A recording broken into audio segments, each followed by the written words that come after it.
Good evening, everyone, and welcome to this week's edition of Bike Chat. And when I say this week's edition, it is probably an edition like no other edition that you will ever see.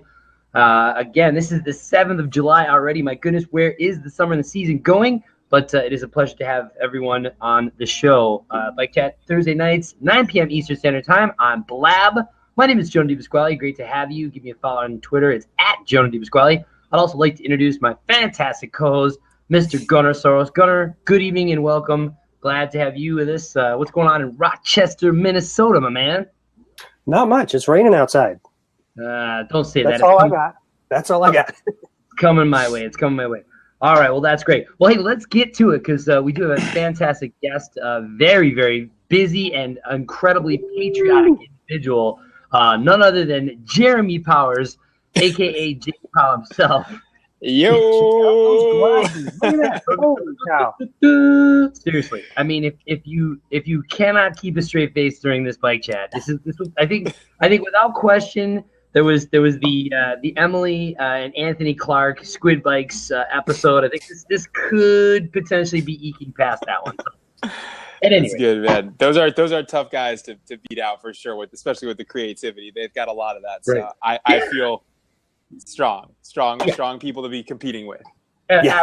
Absolutely. So, I mean, a lot going on here, folks. And again, I'm not sure if you are familiar and up to speed with who Jeremy Powers is. Just an incredibly talented individual that has tried his skill trades in almost every aspect of cycling with two wheels. I mean, certainly without question, being a four-time national champion, his claim to fame right now is cyclocross. I don't necessarily want to say that's the only thing that he's good at. We will talk about some other interesting things like the Jam Fund and the Jam Fund Grand Fondo. But other than that, Jeremy, as I said, it is such a pleasure to have you on Bike Chat. Thank you so much for joining us. And how are you, my friend? I'm doing great. Yeah, I'm actually in Connecticut. I'm making my way down to Philadelphia for a talk tomorrow night that I'm going to be doing there, and then also a cyclocross camp. So we're getting kicked off kind of early with cyclocross. But yeah, I grew up in Connecticut, and so I shot down here to say hello to my mom and dad. It's actually my dad's birthday tomorrow, so I figured we better drop off a card, say hello, and so I'm doing the interview here from my parents' house, which is cool. That's cool. I'm in Connecticut. It's a little bit different, but it's good. I said, hey, I got to peace out. I got to be upstairs for an hour. They're going to bed. They're old there. It is great for you to do that, and we're really appreciative of that. So no, it's interesting. You had said a camp for cyclocross starting early. My gosh, it's the first week of July. Is that uncommon, or you're just starting to see the trend happen like that because of the popularity of cyclocross, or what? Yeah, I think it is. I think it is a little. It's a little different for sure. I've never done one this early, so yeah, I'm not totally sure. It's going to be. I think the thing that's tough about cyclocross in the summer is that it's hot, so not a lot of people want to do it. But July is when I start riding my cross bike. So it's I've been doing a lot of miles on my road bike and getting ready for the season. With base miles and road racing and criterium racing, and so now I'm starting to do a lot more running and off-road work and riding and dialing in my cyclocross bikes for this season. So I have one bike built up. It's pretty fresh and it's on the back of the car right now. But yeah, I'm looking forward to breaking it in this weekend at the cross camp. And they're actually good because they get me kind of in the groove, like thinking about all the stuff. And I practice as much, but I get to kind of lay down some knowledge and help some people have I like to hope a better cyclocross season for themselves and kind of lay some good fundamentals and show them the formulas that I've used to help myself. So. Right. Sure. Is that mostly a skills-based camp, or is it training, or it's mostly skills? Nice. It's mostly skills, and then we do, we'll talk like over lunch, because usually you have lunch in the middle of the day, and we'll talk usually for about an hour and kind of go over some training stuff, or what clothes to bring or things to think about before the race. So we try to utilize, some of this camp is one day, but I try to, sometimes we do 2 days, or we do even sometimes 3 days. And just really just kind of talk about everything from start to finish, like when you get to a race, because some people are beginners and they've never even put a leg over a cyclocross bike. They show up with 100 pounds of pressure in their tires because they think that that's what they should use for like their road bike. And there's a big steep learning curve when you're at that point. But you come to a camp, you learn 80% of the tricks of the trade, and then you're good to go for at least be competitive in your first season, which is, I like to learn quickly. So if I can do something and chop down a lot of the barriers or the guesswork in it, I'm all for that. Right. Yeah. Well, it sounds like it allows especially beginners to kind of be prepared for that first race, because like you said, you go in there fresh, and if you're not thinking about something, you, again, like you mentioned, you show up with 100 pounds of pressure in your tires, and nobody's going to tell you necessarily before you hit the start line, hey, that's a little much. Right. Your competitors definitely won't. They don't want you to know that. Yeah, no, we go over it all, even for not beginners, like even for like a Cat 1 person, just going over the technique and getting that time in on the bike with people. I think it's good. That's what we do where I live in Western Massachusetts. We push each other to go out there and ride and train with each other, and that stuff is invaluable. So I think just getting the basics back down and just learning how to do stuff and getting familiar with your new equipment or your bike that you haven't ridden in 4 or 5 months it's good to do. Yeah, that's it's certainly been a topic of conversation that we've had on Bike Chats over a number of shows. We actually were talking with Coach Rob Grissom, and actually Rob Grissom was one of the trainers and coaches, and he was saying that there's a shift away from pro cycling, like i.e. road cycling per se, to the other segments. And Gunnar and I were in agreement with that. You notice how gravel's starting to get a lot bigger. The crit type races are getting a little bit more popular, and I feel like the one thing we keep talking about in regards to cross, I feel like, which is an example to your point about having these early cross camps, is there's such an interest there in people wanting to learn how to do it, wanting to kind of get sort of that greenhorn factor out of the way. I know that IBDs, bike shops across the board, they're kind of twiddling their thumbs right now. I mean, let's face it. I mean, from East to West Coast, bike sales are probably pretty soft, but I feel like cyclocross, gravel, I still feel like that. I mean, I wouldn't say it's skyrocketing, but I think to your point and what you're saying is, I do feel that is probably more of a prevalent conversation, that somebody's like, not like, oh, hey, I'm going to go buy a mountain bike. Everyone's like, oh, cool. I may want to try cyclocross or gravel. I feel the two certainly mate really well. I mean, I know that a good number of the who's that obviously, and I'm sure you can certainly relate to that are out there in the field, between the barriers are, certainly some of the same people that you're finding taking advantage of those point-to-point gravel races and such. Yeah, for sure. I mean, I think when you go out, I think people just love adventures. I think that it starts out, when you start out riding a bike, you start out because it's a sense of adventure and freedom, and you get to, for some people it's only about racing, but for a majority of people, it's about going out and just kind of having a moment, like, and it's their therapy. And I think that's for me, that's certainly a portion of it, but when you make it your job, it changes it a little bit. But that being said, I think the gravel rides, races, I think there's more of a sense of adventure. And for the cyclocross stuff, for a recreational cyclist, it's nice, to race for an hour and your family can come out and see you, or 40 minutes or whatever, and they can see a lot of your race. And it's just a little bit more conducive environment for a family type setting. And it's at a time of the year when people have less going on. In the middle of the summer, there's a lot of things going on. And I think it's, if they take a weekend on July 4th, they're definitely not going to any event, gravel grinder or otherwise. So cyclocross has definitely still got some cool stuff going on. I think it's still growing, and I think there's still a lot of excitement around it and interest. And I think the gravel stuff is also, from my side, I've been riding gravel. I love riding gravel. I seek it out because there's less people on those roads, and there's no one to bother you. So I think I'm not surprised to see that segment take off as much. And it's funny how these genres of cycling, kind of like everything in life, really, at this point, like whatever music, I mean, food, like there's fusion, there's dub, electric, country. I mean, there's so many things that are happening in music, and then you see it in cycling too. There's gravel, a gravel bike is different than a cyclocross bike, an adventure bike. I mean, there's a lot. Right. That's awesome. That's all awesome. good things. All good things. No, that's great. And now you're, again, certainly a very busy person, and obviously being focused more on cyclocross, which for most listeners, if you're tuning in, you're familiar with it. Generally starts a little bit later. Obviously, as you had indicated, Jeremy, again, having a having a camp in early July seems like, my goodness, it's, here in upstate New York, it's 94 degrees. I'm sure it's probably, equally as warm there. Yes, I'm clearly not thinking about, working on my various dismount techniques. I would probably, I'd faint or pass out from heat exhaustion. But again, I want to talk a little bit about, what you're doing in terms of the clinics and things like that, as far as development, encouraging other riders to obviously kind of, cut their teeth and get out there and obviously, give cyclocross a try. It is, I believe it's the Jam Fund. And that's an awesome program, by the way. I love things like that. If you could kind of tell the listener audience a little bit more about that, and I think the big thing is really what was that tipping point that made you say, wow, here's something that I really need to do because. Yeah.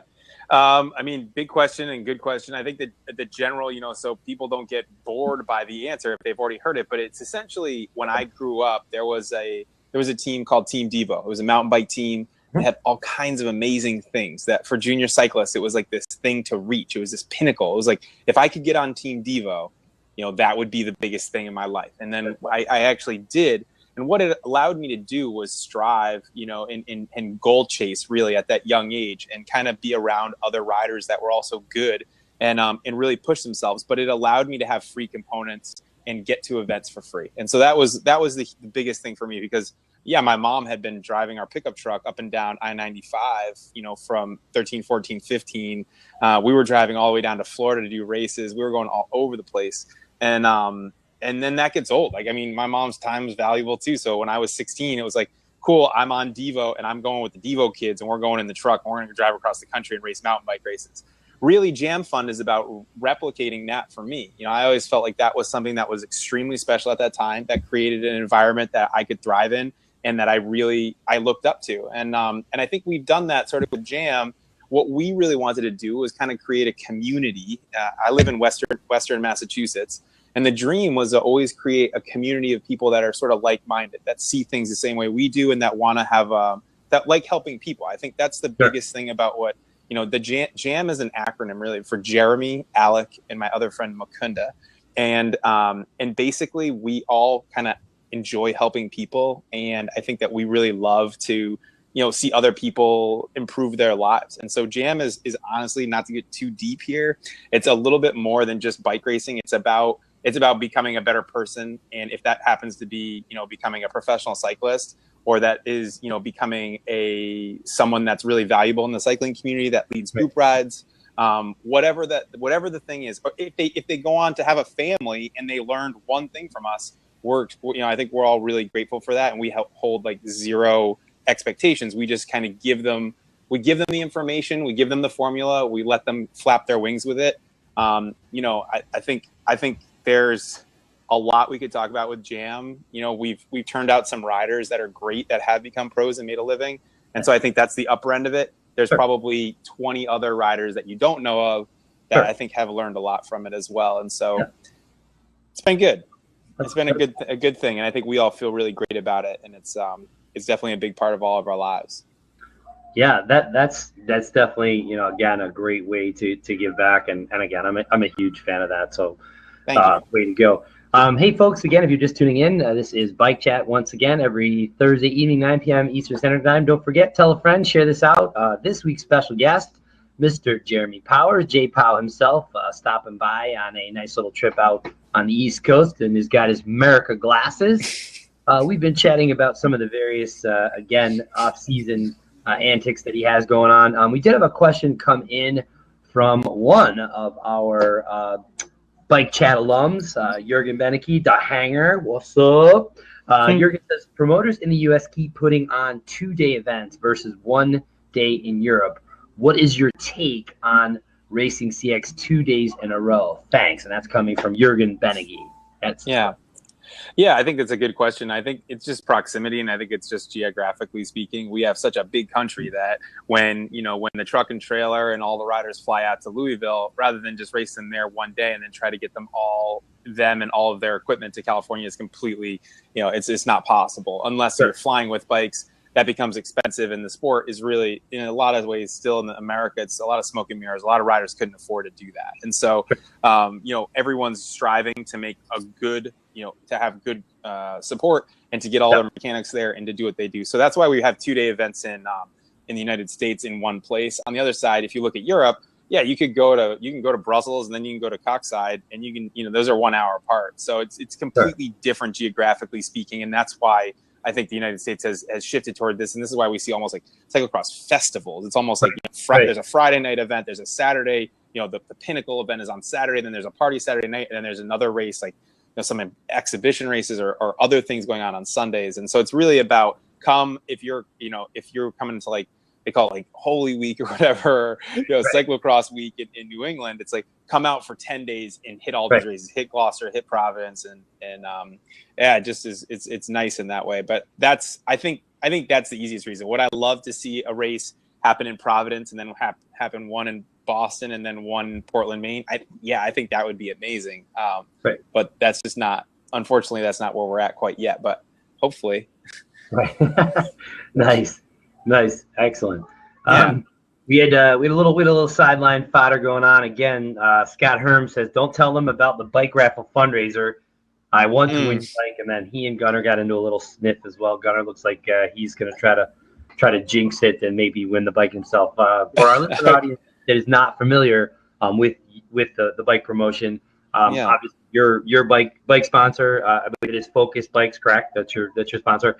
An individual going through this particular promotion can actually win one of your bikes. So I don't want to steal your thunder, but you can.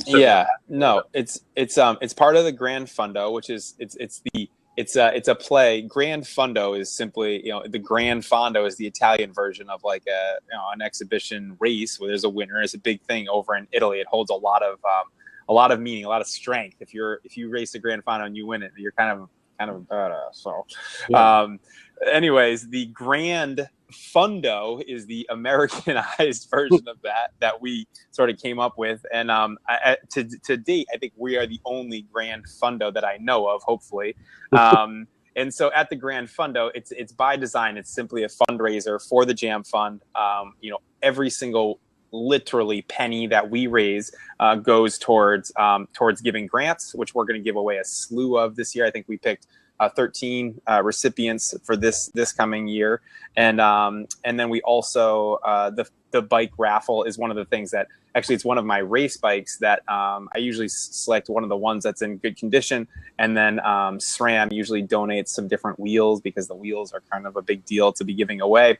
But the bike comes basically as I raced it, almost identical saddle, seat post, everything's identical. It is literally off the wall, and then I auction that off every year. So it's been kind of a tradition. I pull one out of the vault, and we auction it off, and someone goes home with it. And it's crazy because we've opened it up like worldwide and literally pulled someone that's been at the event every single year. So I think that's more reason to come out. Not to discourage anyone from buying tickets online, because I'd love to see it go to Budapest or something. But so far, it's been someone at the event every single year that's walked home with it. So pretty cool. Yeah, that's exciting. That's an exciting thing, and I tell you, it is neat to have something or some type of paraphernalia from pro riders. Like I know that my big thing is when I used to go to a lot of the the UCI cross country events, and the pros that they go through the queue and they throw their water bottles, and everybody's like it's like everybody's scrambling for like the the discarded water bottle. And I mean, definitely. I think that's not even clearly the same example, but I mean it is kind of neat because it is part of a story. But obviously, this raffle certainly is for a great cause. So very, very cool indeed. I just love seeing someone that wins. They always have it's hard to not smile at that. I mean, I think that's one of the great things about a raffle. It's like I spent maybe what $20-$30 on some raffle tickets. Some people spend $100, and then they win the bike. It's just that's amazing. So that's so cool. Hey, Jim, so you kind of become this icon in cyclocross and in cycling in general. You've been a mentor to some riders, and people look up to you. Who was someone that you really looked up to, or someone that you would have considered a mentor? Yeah, I mean, when I was younger, I think like everybody, I had a picture of Lance on the wall, and I think it was one of those things where I just looked at racing in general. I was always like into the mountain bikers, so like Travis Brown and like guys like you probably don't even remember, like Rune Hoydal and Cadell Evans, like guys like that were kind of in my peripheral when I was younger. I would say people that I spoke to more were like the McCormicks. Paul Curley was in the McCormicks, and Paul Curley, like Adam Meyerson, and then later on Alec and Mukunda were kind of, I would say, like my real mentors that sort of got me going. And that's not like even close to a really good list of people, but they were in the races. The Masters races would be combined with the junior races, and so you learn a lot of the things about racing, especially when it's from Paul Curley, about like what happens and what doesn't happen and what's okay to do and what's not okay to do. And so I don't know. I think that my view at 33, I just turned 33 the other day, has changed a lot. If you had asked me this question like 5 or 6 years ago, before all that stuff had happened with a lot of riders, I think there were a lot of people that I looked up to. And I now think differently about them because that changed a lot.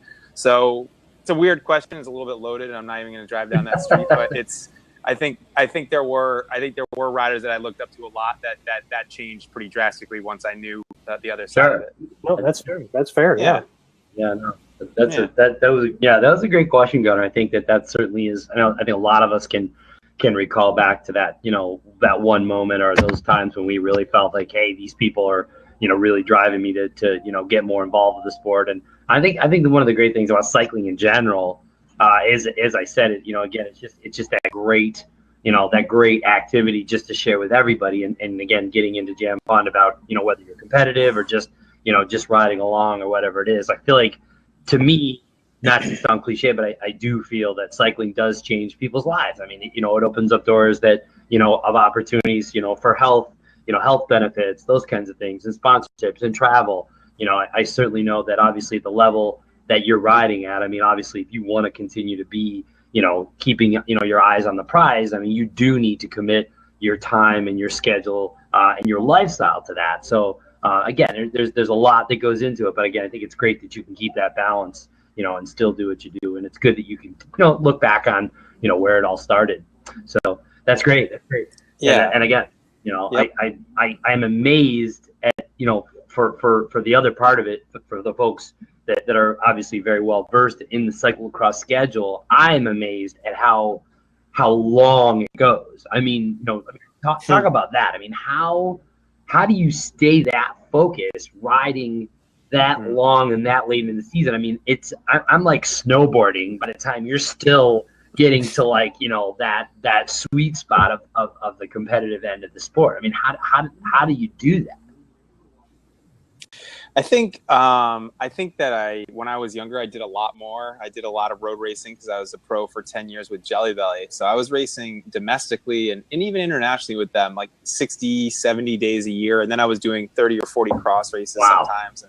And that's a lot. Like when you're nearing 100 race days, that's pro tour level. And those guys are getting a lot better, I would say, support, like off the bike, like massage and transport and things like that. So I felt that a couple years ago, like, okay, I'm definitely feeling the effects of a lot of travel and a lot of racing, and I need to just focus on one thing that I'm good at. And so that's when I made that transition to cyclocross. And I think for me, that's helped a lot because I've been able to pick and choose. It does take a lot of discipline, and it doesn't allow you to, I would say, like, I don't ever have a problem getting on my bike and going training, but other riders that I know that have stopped, or just focused on cyclocross, I think have had that problem with the transition of just racing cyclocross. So for me, it hasn't been that hard to be able to go out there and to motor pace or to get into races and put myself in a position to train really hard. But the season is an ebb and flow. You in road racing, guys come in and come out and they go good and they go bad. And then, they take a break and then they come back and hopefully they're good again. And so it's not just one peak. With cyclocross, it's even different than mountain biking. I mean, and I think, not to get too much down the rabbit hole here, but like the sports have all now really segmented out. You don't see mountain bikers going into road races and doing well and vice versa. You don't see cross racers usually going into road racing, very seldomly. And that's because they have all become so specific. But to answer the question directly, cyclocross is about not showing all your cards in the first couple weeks. It's about just, going good and then holding going good for a really long time. And that takes a formula. And I think that's something that, again, like we really try to replicate with the kids that we work with or the riders that we come into contact with. Is just like, hey, hold your horses. Like February is a really long time out. Yeah, it looks like Jonathan has a question. He says, is it hard to race against Hyde having worked so closely with him? Good question. Yeah, I mean, I think I've sort of said it before. Like, there's not just Hyde. It's Anthony Clark. It's Jeremy Duran. It's Ellen Noble. It's those are the riders that have kind of come up and are still in our area and still training. The great thing is you could say, yeah, is it hard on one side? Yeah, it is. But is it great to be able to go out and train with someone that pushes each other so hard? Yeah, I think it is. I think, going and doing some cyclocross loops with Steven is really nice. We don't do it every single day or every single week, but, a couple times, a season, we go out and beat on each other during the week, and it's a workout that we both need. Am I looking forward to racing against guys that are taking it seriously and have a good level? Absolutely. Whether that's Steven, and I gave a lot to, help him, again, learn that formula. I didn't do the work for Steven. Steven did the work. And so I think, I said last year, I was like happy and proud of him. And I think that's a great, it's definitely a real emotion just because, but I wasn't the only one, Alec and everybody has put a lot of time, and Steven's done a lot of development on his own. Like he's become a grown up in his own right. So I think for me, it's really beautiful when one of the riders goes on to make a living from it and then has success. It's like, I remember the first time Duran beat me. I remember the first time that Hyde beat me. I remember, watching Ellen race and win. I've seen Anthony win his first big race in series last year. I mean, there's a lot of things that I think we, just have the teeniest, like 0.1% of, but that means a lot. That feels, like I said to you guys before, that feels great. And I don't think I have a rivalry with Steven. I think that I just simply want to be the best that I can be. And that's, that's racing in the end, right? Like, I don't want to get beat by anyone. I know. Well, it's definitely, there's a lot of really good talent out there. And again, I've had the fortune of, going to a number of different, pro level UCI races and seeing the people out there. Actually, Jonathan Perez, he's joking. He said Anthony Clark mailed me an autographed card with a few Starburst candies. He sent yellow and orange. What colors would you send me? I would probably just send you some old expired packs of Jelly Belly. There's the love for Jonathan, but no. But in all seriousness, I mean, when you have riders like let's take Anthony Clark, for example. Again, I can recall a couple times catching him first time on the scene up here in Rochester at the Ellison Cross, and everyone's like, Anthony Clark, and I mean, he was just fighting tooth and nail, with some of the best riders. And again, like you said, with formula, I think it's the same thing. You can actually start to see that tipping point where even Anthony now really is starting to put the right recipes for the cake into the mix of things, obviously with some of the results that he's starting to put out, again, it's early in the season, obviously, but, you can see riders like that up and coming. How does that help you reflect on what you're doing when you start to see, I don't want to necessarily see these privateers, but, when you see some of these rogue riders like the Anthony Clarks of the world just show up on the scene, not necessarily green, but just really, coming from a whole different perspective of cycling and just, bringing, I think, a fresh perspective to the sport. Yeah, I think you come into a personality in life, everyone knows one. Like, you have a friend that's just really exuberant and like loud and some obnoxiousness or whatever, but you meet a character in your life, and I think Anthony is one of those people. Like Brad Huff would be another one of those people that's just like, his personality is so strong, and each of these people have their own, but like Anthony's is just on, like, that's on 10 or 11 if it's got that, if it goes that high. And I think seeing them go off to do their own thing and flap their wings is exactly what we want. We want to see that, and I love it because it keeps me like, I'm Jeremy, and Anthony's Anthony, and Steven, and so on and so forth. It's like everyone is their own person. And I think seeing them go on to do their own thing, would I love to have them all riding for, the Western Massachusetts All-Star team? Sure. Yeah, I would. I'd love to be able to like literally do that, but that's just not the position that we're in. And I'd love to hang with them all and just go travel to races and, have, whatever. whatever made it easy to do, I would love to do that. But that's not the situation that we're in. So to see Anthony be able to represent, Squid, and Steven to be able to represent Cannondale, that's creating a sport. That's creating a movement of cyclocross. That's bringing more people to have more interest in it, to tell stories around.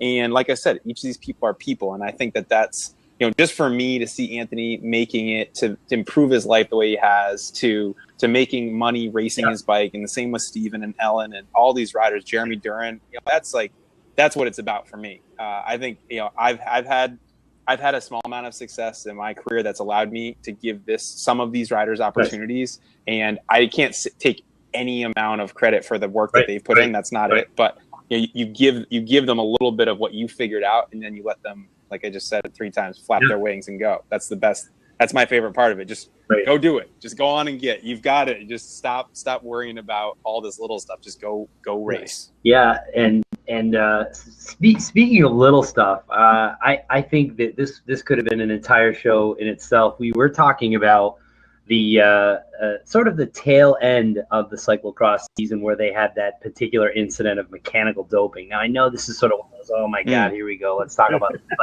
But Gunnar, he's getting all fired up. That's his jam, talking about it. Okay. I mean, we have our opinions on it, and literally that's sort of our pet question that we usually like to throw out there. I mean, again, being at the level that you're at, and the side of fence that you're looking into, I mean, do again, it's sort of two-tiered. I mean, do you see that? And then I guess what's your take on it across the board? Is it a farce? Are they coming up with all these these allegations, and whether they're true or not? I mean, what's your take on that? I mean, yeah, big question. I think it's definitely one of those situations where you just look at it and you feel bad because an 18-year-old or 19-year-old girl didn't do that on her own, and so there's got to be some serious peer pressure. And I'm sure that there's, you start to read the report of like her father and all these things. I mean, I don't think that that's a made up story. I think that that's real life. I think that there's some, especially in Belgium, in a sport where it's like, this is life. This could potentially be a game changer. And she's starting to win pro races, and then there's a contract, in a life of fame, which is like such a kind of a dark. It could be a dark hole over there for Belgium to be, in the cycling limelight, and then to have a scandal like that happen. I think the things that you read are real. I don't think that there's anything made up there. I think it's super sad, and I sort of feel, in one way, I really feel bad for her, because I think that I just don't think it was just her doing it. But it always takes two to tango. With that being said, I think that in everything in life, there's going to be people that cheat, and there's always going to need to be someone that's checking you, and that's with anti-doping or with anti-motor, whatever, bike enhancements and things like that. We're always going to need that police. If there's a way to cheat, people are going to find it and expose it, and then it's about making sure that you police it. And so that's just going to be the same in life, whether that's on Wall Street or at the office, or at school with someone taking a paper from you or whatever. It's just, that's just the game. Now, being on my side of it, I honestly don't have enough bandwidth to worry about what the other guys are doing. And I've always had that mindset, and that comes from actually like someone like Adam. I think it was Adam Meyerson that said, "You just worry about yourself," the first time. And I remember thinking about that and being like, oh man, that's deep, but I get it. And the thing is like, I can really only control myself, and it's going to be up to everyone else for them to police it. But do I think it's happening? Yeah. Do I think e-bikes are cool? I mean, I'm going to probably go on an e-bike ride with my dad at some point here. And I just got an e-bike to the house, like a big Focus e-bike, so that I'm looking forward to putting together. And now we'll be able to go shred some awesome trails that he'll be able to see that he would have never seen, because I would have been going way too hard, and it wouldn't have been enjoyable at all otherwise. So I think they have a place, but there's definitely not on the race course. Yeah. So yeah, Gunnar and I we were talking about that, because it opens up a lot of other Pandora's boxes as well. For example, your point is exactly one of the ones that Gunnar and I share equally. So like, for you to go and ride with your father, like I totally agree with that. Like that is absolutely, for the listener audience out there, that's what we agree, endorse on how that bike makes sense. Where we are seeing some really weird things happen is, again, across the board, trail access to these type of bikes has been like banned because nobody knows what's going on. Speed limits, people going crazy. E-bikes versus pedal assist bikes or whatever. But Sure. I mean, and again, like you said, is there's so many different layers to this, but I do see, I definitely can see the general public being very apprehensive about this and very like anti, like, oh, e-bike, some couch potato just can't get up and like get out there and rip it and get all buff and be able to like ride up everything in sight. That's the other part of it. But I do feel, though, to your point, it gets to be, like myself. I am a sales professional. I have 3 kids. It's like, no, I'm not logging in nearly as many race miles as I did when I didn't have that same situation. And, can I ride at the same level? No, I cannot. Would it be nice to have something that kind of gave me that little extra edge to ride a little farther, a little longer? Oh my God, absolutely. So, Yeah. I mean, I think it's definitely a good thing, for the most. Yeah. Yeah, I think it's all things in moderation, right? I mean, if you're going 60 miles an hour on the trail with a pedal assist or with a e-bike, then obviously that's like, for me, that's even kind of like I'm out on that. Right. Like that's not the use for it for me. And I think that if there was a opportunity to use it so that I could enjoy a good ride with my friends and go hard and kind of, and because a lot of my friends have day jobs and they work hard, but they used to train more and they can't anymore or whatever, doesn't mean they're out of shape. It just means that I'm a pro that trains 20 hours a week. So the difference is that now I get to enjoy their company on a ride and they don't have to suffer and they can do it together. I think that's like, that sounds like the sickest thing in the world to me. Like, oh, I get to bring my buddies on the rides. Right. Yeah. It brings the community. It has the potential to bring the community back together instead of sometimes being fragmented and being a solo sport or only riding with, those that are on the same level as you are or, as I am, whatever. It kind of allows people to kind of get back into this community aspect of it. At least that's what I see. Yeah. I think it's cool. I think it will be interesting to see how it plays out. And I don't know what the end is for it. I don't know if they'll even be allowed in a year. Who knows? But there's definitely something. There's something there. And I think in the better climates, people might just own e-bikes and that's it. I mean, because it seems like it could be a convenient solution for a lot of people, especially in California and Arizona and warmer areas. Yeah. So on that side, not on the competitive mountain bike side, on the whatever, but on the transportation side, they could be really cool. So, like a school teacher riding to work 20 minutes, but has a huge climb in the middle of their ride. And they're like, I don't want to sweat up all my clothes, but if I just use the pedal assist and I'll just, get a little worked up, but I won't be in a full out sweat. It could be a good fix. There's definitely, especially for urban and certain communities, where it's definitely a big bonus to be able to ride to work and not have to, like you said, get all sweaty, or even just make the ride itself just a little easier. Yeah, I'm into that. Maybe when I retire, I might be even more. Right, you'll be the e-bike spokesman. Yeah, no kidding. Because I'll still want to go fast and train heavy. Yes, right. Exactly. Ask me in 2 years. Well, and the funny thing is, like, what we were talking about earlier is also too from a competitive level. We were saying that Gunnar brought up a point. He's like, well, let's say there's going to be a race, and somebody shows up with an e-bike, and what do? Right? It's like you're not sell them an entry fee, but they're on an e-bike, and then to your point, right? Let's say they're doing the Black Fly Challenge, and they smoke everybody, and they're on an e-bike. Well, what do you do then? What do you do then? It's like, I don't know. It's just like you said. It's just one of those things where we just we just need to see the culture and the tide get to a point where there's a greater level of acceptance. Also, too, from the manufacturer standpoint. I mean, right now there's so few companies that actually do make e-bikes, let alone e-bikes that are affordable. I mean, it's like anything. Like disc brakes. It's like 29ers. It's like carbon, whatever. I mean, I think it's certainly going to take a considerably longer time for that to be much more accessible to everyone across the board. Yeah, it's definitely there's a lot of options out there, which is a good thing for the consumer. Some of them are really expensive, and some of them are more, So I think it's just time, and as that technology develops and becomes less expensive, I think it could be something really cool in the future. As far as them being involved in races, unless it's like explicitly said that it's an e-bike, it's like something like Sea Otter. They shouldn't even be they should be for completely recreational, because otherwise then it's just cheating, you know. Jonathan Press has a question. Are we getting to a point in CX where jumping barriers is still a needed skill? I think it's I think so, 100%. Cyclocross is evolved a lot, and I think that jumping barriers is kind of a prerequisite now. If you're not doing it, you're losing time. So yeah, definitely want to see, you know, more courses are getting more and more like jumping a barrier. If you're not doing it, you're losing 5 seconds. So if you're losing 5 seconds on an hour race, that's, you know, 8 laps. That's quite a bit of time.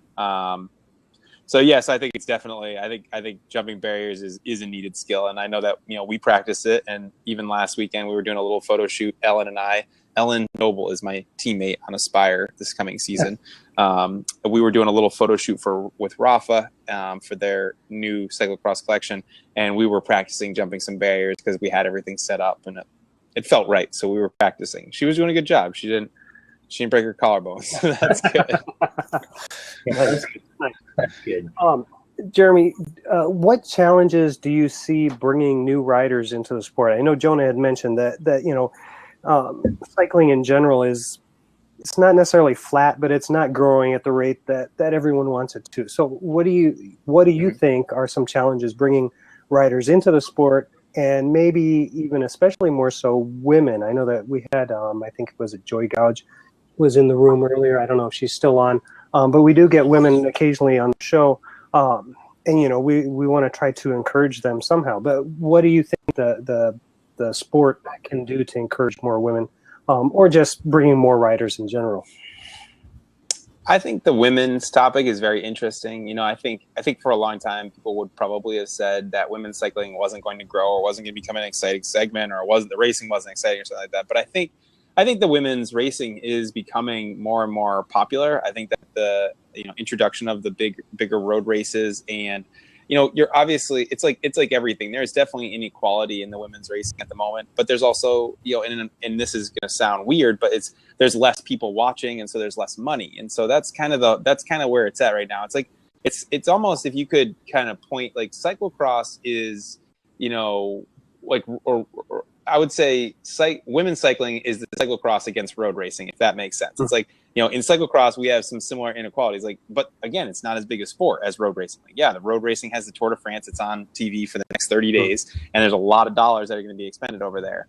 And so, you know, with that, you have to be patient. Like, you can build it, but that doesn't mean that it's going to grow as fast as you want. I think the UCI, and again, I have a lot of beef with the UCI over many different things. But they have put a strong amount of time into the women's movement, and I think that that's helping. I think that a young girl looks up and can see there's a Evelyn Stevens, or there's a, you know, any of these riders that they could look up to that have made it and have made a successful career of it and have, you know, achieved something. And so that's really what it starts with. It starts with watching someone do it, knowing them, getting exposed to an event, having a family member or a friend bring them out, having community events, right, like something like what we do is called the Kids Cyclocross Series. You know, none of these kids know what cyclocross is, but then every year, 30, 50, I forget how many kids are able to sign up through one of the junior, actually it's like 7, 8, it's young kids. Let's put it this way. They're able to sign up through their school, and then they come out and they're part of the Kids Cross, which is not necessarily a jam fund program, but it is a Northampton cycling program, which we help with. So it's really cool because that's a community event that kids can get exposed to cyclocross with, and otherwise wouldn't have been able to know what the sport is. So I think it's about having events like that, and you never know like what that, you know, I didn't even know you could race mountain bikes. Let's just start there. I didn't even know you could race mountain bikes. And then one day I was at my buddy's place, and his, it's actually a long story, but his mom was grooming Tom Danielson's Tom Danielson's dog, and he was doing this mountain bike race. And I remember this other kid, Adam, whose mom was doing it, was like, so Tom's going to do a mountain bike race this weekend. And we were all kind of like,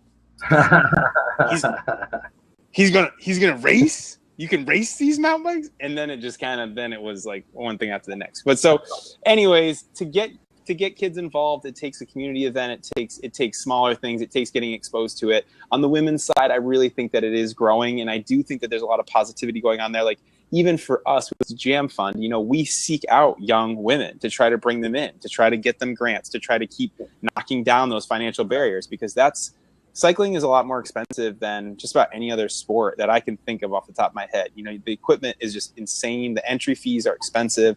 You know, the ability to get there, you need to ask your parents, you know, especially when you're young. And so it really does take a team, which, you know, it can be tough. Whereas running, you know, you can get into that through school, basketball, football. Those are all school sports that are, you know, that are helping being subsidized and are a lot cheaper to get involved with. So cycling starts with someone being involved, having a community of racers. You see it over and over again, these hotbeds, you know, in all over the country that seem to turn out cyclists. Like if you talk to a cyclist, say, where are you from? Very seldomly are they from like, you know, middle of nowhere. It's always that they're from one of the cycling hotbeds because they got exposed to it somehow, and then someone helped them out along the way. Right. So it takes a village. But nice. Awesome. Great. Yeah. What in regards to courses, if you had to choose, I could say why don't can you give me your top 5, whether it's Europe or US off the top of your head? What would you say would be the most memorable or your favorite tracks or courses that you look the most forward to competing on? I mean, I think probably a lot of the World Cup circuits, just because they're pretty epic in their ability to challenge the riders. So Coxside is one that I've talked about pretty openly that I think is really challenging. It's a sand course. It's pretty historic. Namur, when it rains, can be extremely treacherous. In the United States, I really love Vegas because it's got that. It's like an American version of cyclocross. It's an early season race. It's really cool. It's something different, but it's also cyclocross.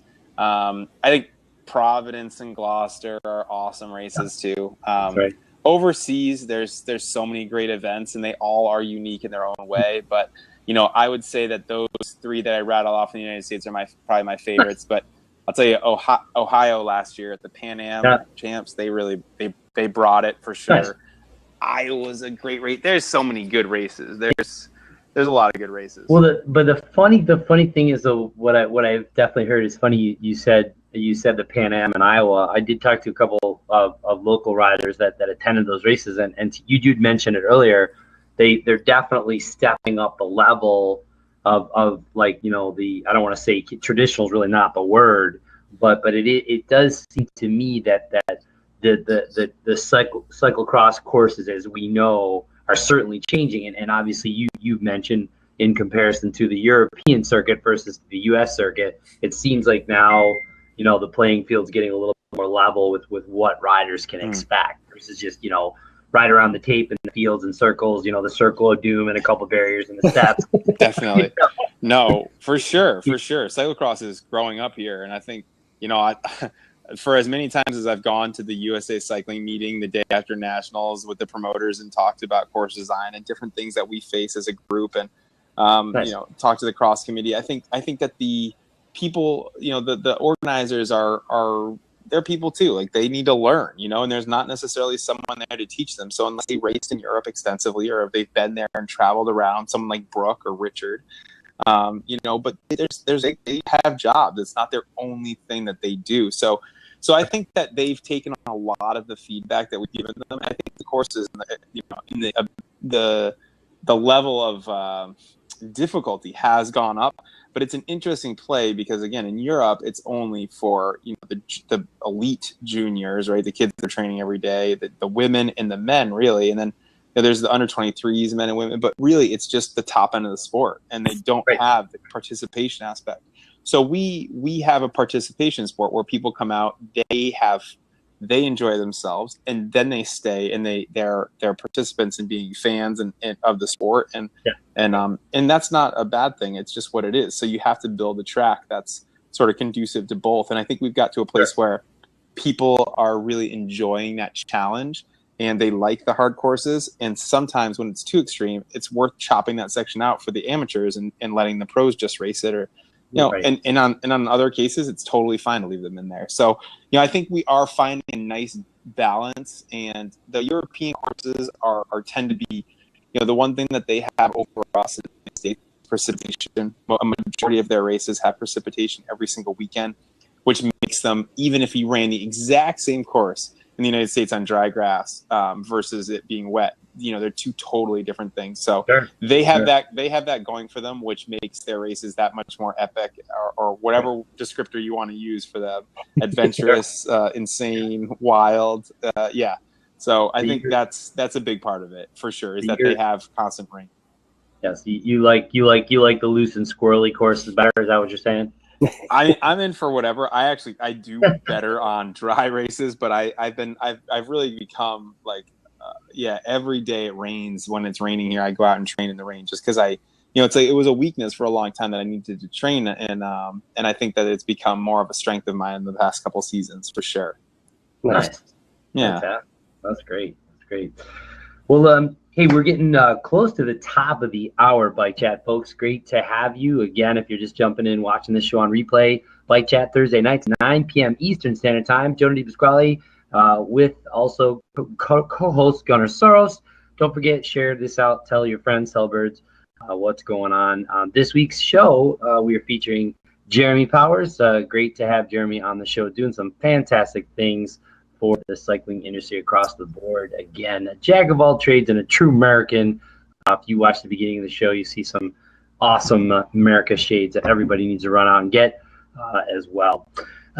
Folks, as I said, it's great to have you on the show. Jeremy, thank you so much for joining us. We are so grateful to, again, have you again with us. I appreciate your time being in Connecticut with your parents.